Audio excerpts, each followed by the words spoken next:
Hey, ladies and gentlemen, we're back. We're talking about the return of Bates Motel, Season 2, Episode 1, Gone But Not Forgotten. If you hadn't had an opportunity to watch that episode, stop listening now. Major spoilers, here we go. Norman fixates on Mrs. Watson's death. Dylan becomes involved with White Pine Bayss drug war. Bradley is driven to extremes as she searches for her father's killer. New romantic interest complicates the relationship between Norman and Emma. Let me just say right now, ladies and gentlemen, if you didn't get an opportunity, man, to watch Season 1 of Norman Bates, you did yourself a disservice, okay?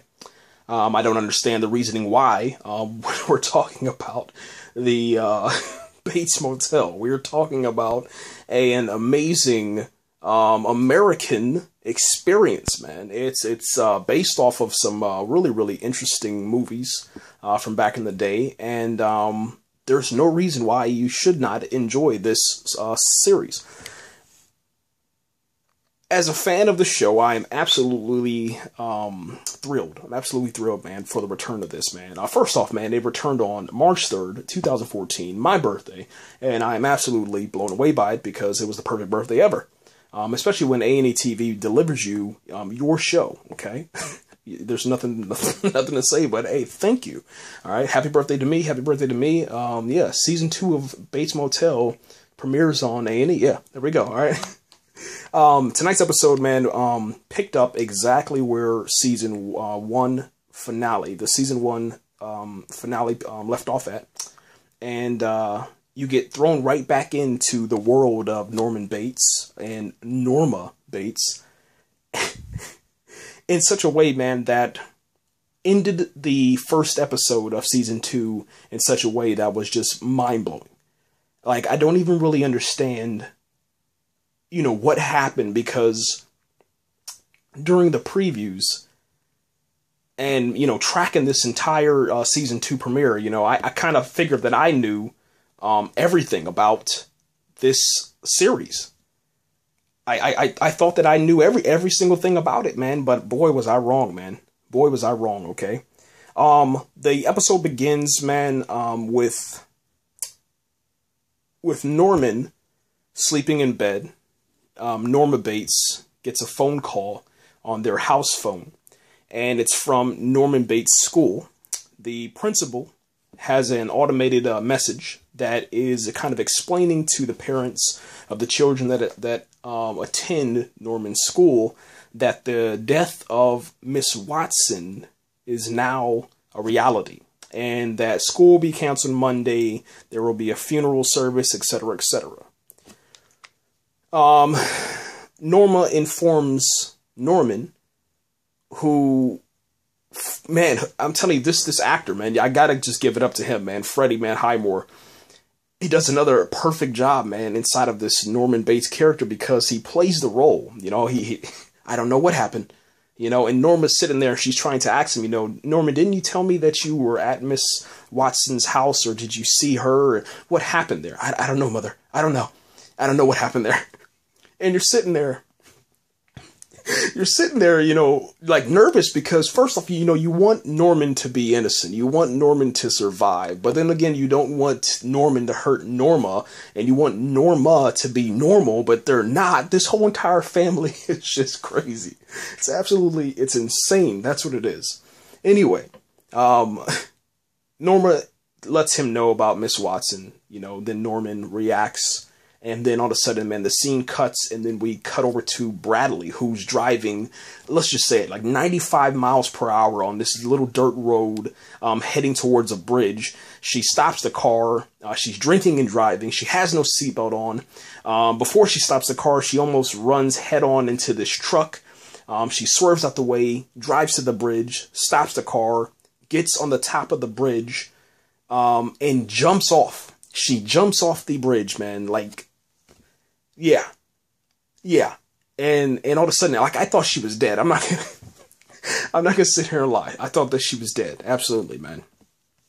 Then all of a sudden, man, it cuts the scene, and we go to this happy, almost like Pleasantville, movie type environment, man, where Norma's walking around. There's business galore inside of the Bates Motel, which last season didn't have any openings. It was all, it was just vacant. There was just vacancies everywhere. Okay, but no, check this out, man.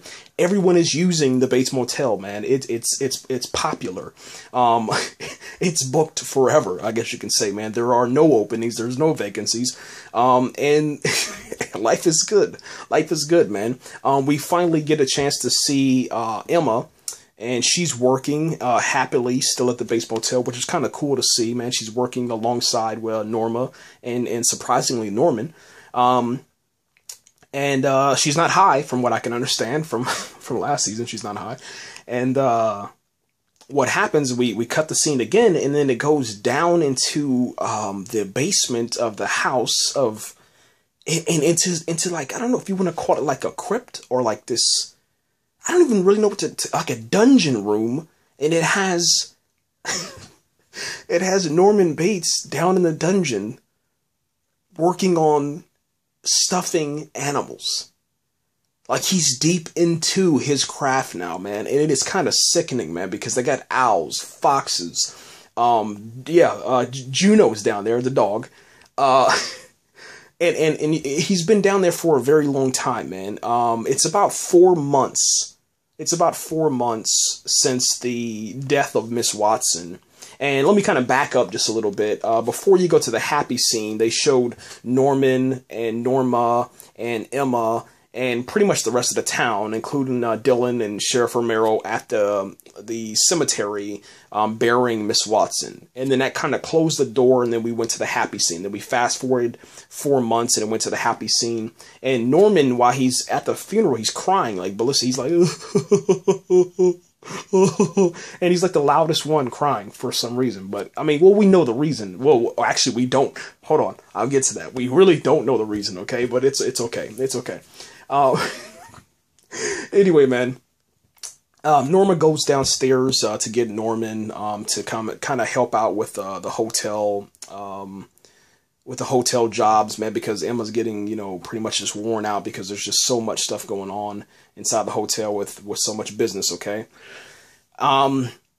We then kind of get an update on Bradley. It's 4 months since the death of Miss Watson. Bradley killed herself, or tried to kill herself on the bridge. She's actually alive, and she's been checked into this insane asylum. And let me just say this real quick, man. Last season, season 1, man, Bradley's character was kind of pinned against, man, Emma's character. They were like, it was like, and not really, it really wasn't a fight to the death for Norman, but Norman pretty much just said, whatever, Emma, and pushed Emma to the side to focus all his attention on Bradley, who really wasn't even trying to entertain the idea or notion of that. But anyway, we see Bradley inside the insane asylum, and it's absolutely crazy because it's not the Bradley that you're used to. I mean, Bradley looks like a walker. She looks like a zombie. She looks dead. There's no makeup. There's sleep underneath the eyes. There's pale skin, like she hasn't been in the sunlight. It's kind of hard to explain, man. But you just have to, if you're not familiar with this show, and you go back and watch season 1, and then transition into season 2, you'll understand perfectly what's going on and what I mean when I'm saying that. But for fans of the show, tell me that you didn't think the same thing. Like, what just happened? Like, who is this? Okay, anyway, man, Bradley's character, man, this entire episode, man, she focuses on finding the killer of her father, man, her father's murderer, and it's to the point, man, where it becomes a problem for her, man. Like, the rest of her life pretty much just takes, is put on the back burner, okay, and the focus is finding her father's killer. There's nothing more important than that. What's kind of interesting, man, very, very interesting, man, is Norman Bates was writing letters to Bradley while she was locked up for these 4 months. And when I talk about, writing letters, usually, friends or pen pals and all that good stuff, man. And you write maybe 10 or 15. No. This was probably 30, maybe 40, maybe 50 letters. And they were all returned to sender. So whenever, Norman sat down and he wrote Bradley, she turned around and sent it right back. She sent it right back, man. It's crazy. Yeah, it's crazy, man. To think about that, to think about, what that means, man, and how Norman is kind of taken that. And then that kind of explains, man, because Norman is obsessed with this death. He's obsessed with the death of Miss Watson. He's showing up to her graveyard, to her tomb, if you will, and to the cemetery, and he's visiting her every single time that he passes the cemetery. He goes in there and it visits her. So with the rejection of Bradley comes this fixation with death for Norman, man. And I was like, whoa. Yeah, it kind of really just tripped me out, man, because I was like, that's crazy, man. That's very deep. But that's how Norman Bates becomes Norman Bates. And not to mention, man, his mother, Norma. Let's fast forward a little bit. Let's go into the car, man. Norman Bates is now driving, okay? I guess now he's probably 18 years old now. Because last season he was 17. He should be 18 years old. Norma, as a driving instructor, is the worst driving instructor ever. Let's just go ahead and be honest with that, man, okay? They're inside the car, they're driving, all right? Norma is sitting in the passenger side. Norman Bates is driving. Norma is in his ear, Put your seatbelt on. Don't put your blinker on yet. If you're going to pass this guy, pass him now. Slow down. Speed up. Slow down. Speed up. Honk your horn. Put your seatbelt on. Unbuckle your seatbelt. Put your signal on. I mean, it's like crazy, man. 2 hands on the steering wheel. It's like, it's the worst, like, backseat driving, side seat driving, whatever you want to call it. It's insane, man. It's absolutely insane, man. But it was kind of cool because, you see that the relationship between Norman and Norma has evolved, man. They're closer, but they're also still really, really nutty as far as, dysfunctional, okay? And Norman's sitting there, he's like, I know how to drive, mother. I know how to drive. Just let me drive. And then he speeds up, but it's very erratic, man. He speeds up. It's this erratic behavior that pretty much just surrounds them, man. And she's kind of this enabler. She's this adult enabler for Norman, for his behavior, man. First, she tells him, I'm gonna kind of fast forward a little bit, but she tells him towards the end of the episode that, Norman, you being so focused on all this death is kind of strange. You being focused and crazy and insane is kind of strange, but I want you to act this way, It's just interesting, man, to kind of see that, that they show this, man, inside of this series, man. And I really love it, man. I say hats off to this entire thing, man. Let's go ahead and talk about Dylan's character for a little bit, man. He's still in the weed business. He's still a huge operator inside of there, okay? And his relationship with Bradley has been put on hold thanks to him. While Bradley was in the insane asylum, she was emailing Dylan, but he was like, I'm not going to email you back, and that has to do with Norman. So that's kind of cool to see that their relationship as far as brothers has evolved also.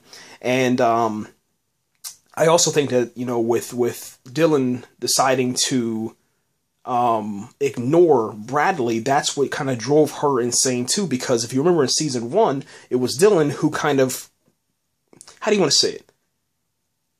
He kind of opened the box to this. He kind of opened this, man, Pandora's box. He opened Bradley's Pandora's box and, got her focusing all of her energy on finding her father.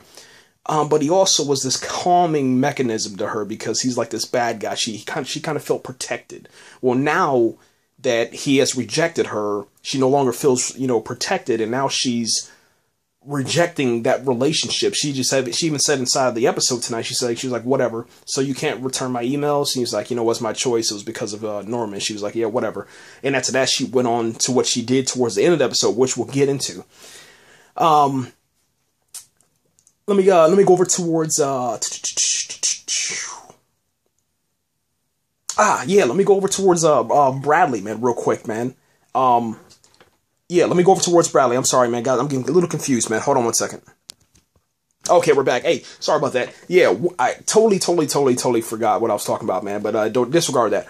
Going over towards Norma, okay? I kind of thought, as this episode was evolving and it started continuing on and getting towards the end, I was like, wow, Norma Bates, she's changed, man. She's actually, a really good mother right now, and she's doing a good job of being there for Norman. She's not being judgmental, and she's running a nice hotel, and maybe things are looking just a little bit better. Even her relationship with Dylan is actually improved. But then all of a sudden, Norma Bates goes to a city council meeting, if you will. And she went to the meeting to pretty much just get her way and handle some of her business. Last season, season 1, they had this highway being built that would pretty much just cut off all of the business that comes to Bates Motel. And I thought it was kind of handled, to be honest. I really did. I thought it was handled last season because it was stopped, but then we go to season 2 and it seems like, the hotel incident is back up. And Norma Bates, she gets up and she interrupts the councilman. And she wants her answer to this question. I want the highway to be stopped. Well, the councilman, for some reason, I think not for some reason, I think it's because he knows who she is. And I'm pretty sure he's heard her name, and I'm pretty sure that sheriff, that weirdo sheriff, man, Romero, has probably said some bad things. Well, he pretty much just kind of shuns her, man. He's like, yeah, whatever. He's like, look, Norma Bates, it's not just your problems, it's the city's problems. So you're saying that you want to stop this highway from coming in here, which will bring big business to the city. But I guess since it's not with your agenda, you want to be against it. And he called her out for that. Well, she turns around and she yells, well, you're a dick. Yeah, I think you're a dick. And I'm sitting here like, what? She yells this into the mic, man. Everybody in the town can see. Now, check this out, man. There was a familiar face, man, in the audience. It's from, if I remember correctly, I think it was the lawyer lady that she went to for help.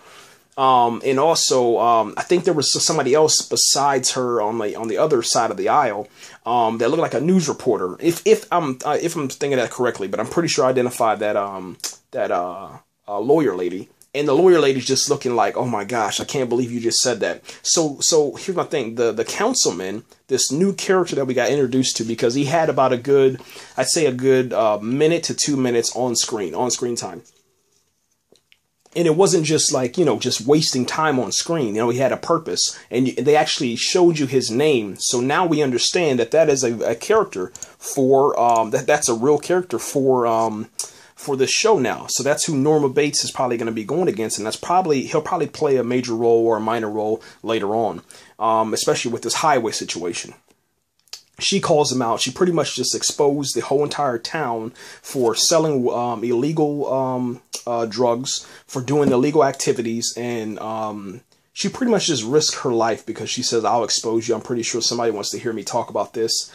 And then, we'll get to the bottom of that, I guess, coming up here shortly, man, or really, really soon, once, the rest of the season premieres. The end of the episode, or excuse me, not the end of the episode. Let's go back to Bradley and Norman. Norman Bates, man, gets closure on the situation with Bradley. He pretty much just says, I got your letters that you returned. I wrote you every day. I'm not going to pretty much waste my time on you anymore. Okay, that's it. So that hopefully, I don't think so, obviously, but hopefully, that situation is over with. As far as Norman and Bradley's concerned, it sounds like that's what was happening, but we'll see what happens, man. We'll see what happens. That is pretty much it, man. The last thing I get to say, and I got about 30 seconds, man. A&E has Bates Motel After Hours. It comes on right after Bates Motel. It comes on every single week. It's pretty much just like the Talking Live or Talking Dead Live, whatever it's called for After the Walking Dead. I think it's called Talking Dead. And it's pretty cool, man. They kind of sit down with the cast and they talk and discuss about the show, man. So make sure you tune into that. Use the hashtag, man, hashtag Bates Motel whenever you're on Twitter, man, talking about it. And guys, let me know what you thought. All the fans out there of Bates Motel, man, keep watching the show, man. Let's get the numbers up and let's keep it steady, man. Every single week, tune in live, man. Don't sit there on your DVR and record it. Even though Monday Night Raw's on and WWE and all that stuff, man, yo, watch Bates Motel, man. We're out of here, guys and girls and everybody else. Thank you again for listening, man. And yo, I went way over time, and that's 20 minutes. Oh my gosh. Yeah, nothing but openness.